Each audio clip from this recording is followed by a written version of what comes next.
Have you got a Minecraft world where you claim to have built every single farm? Well, think again. Hello people, Jaffa here, and welcome to a brand new series. In this series, I'm going to be going over what most people class as my speciality in this game.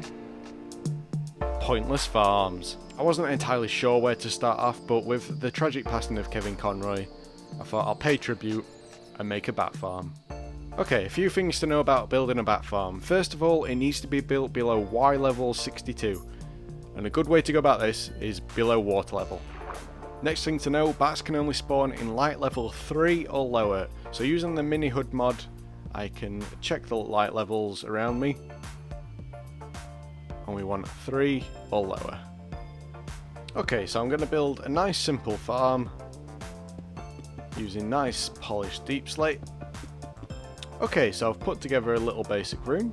Now the next step is to put a roof on. However, even though bats are small, they aren't able to spawn in a 1 block gap. They need more than 1 block. So if I was to put a roof on like so, they wouldn't be able to spawn at all. To get past this though, we can use slabs instead.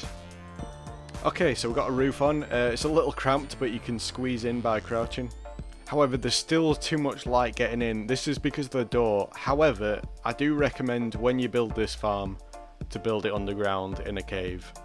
If you're not wanting to build it in a cave, you're going to have to build a platform above to block out all of the sunlight. So I've solved this issue by putting a roof on top of my box. In the process of lighting up the area, however, there has been a few bats spawned, so that's a good sign. Okay, so getting rid of the light near the door. If we look inside and turn on the light levels, can see that most of it is 0.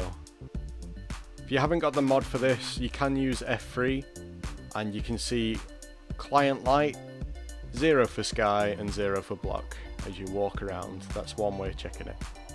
Okay, so in this little box we are able to spawn bats, however we will also spawn spiders. There's a couple of ways to prevent this. One of the ways is to use slabs. So we'll turn on light levels just so we can see each block individually. Bats, however, only need a 1 by 1 square, where spiders need a 2 by 2. So what we can do is every second square, just put a slab down. Make sure it's on the lower half of the block. And that right there will prevent any spiders from spawning. So another way to prevent spiders from spawning and only bats is to use the light levels. As I said earlier, bats can spawn up to light level 3, where spiders need a solid 0.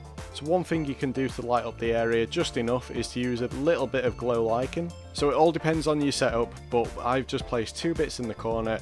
I've got most of the room as spawnable for bats, so 3 or less. These corners, however, won't be able to spawn anything at all. So another way we can alter the light levels is with brown mushrooms. Brown mushrooms create a little bit of light source, and each one creates literally 1 bit of light source. So you will need mushrooms on every little square. Okay, and there we have it. So each block has got 1 light source on it. Okay, so I've just flown about 50 blocks up. Can now go check on the farm and let's see if there's any bats in there. Yes there is. So yes, now we have an up and running bat farm. So, what can we do with this? Yes, you could make an overcomplicated mob switch out of it. You can use them for decoration, have like a nice cave with all bats flying around your head. But overall, they don't drop anything, they don't do anything, they kind of just get in the way. I mean, they are pretty cute. But yes, welcome to my first pointless farm video. If you like this video, please like, comment,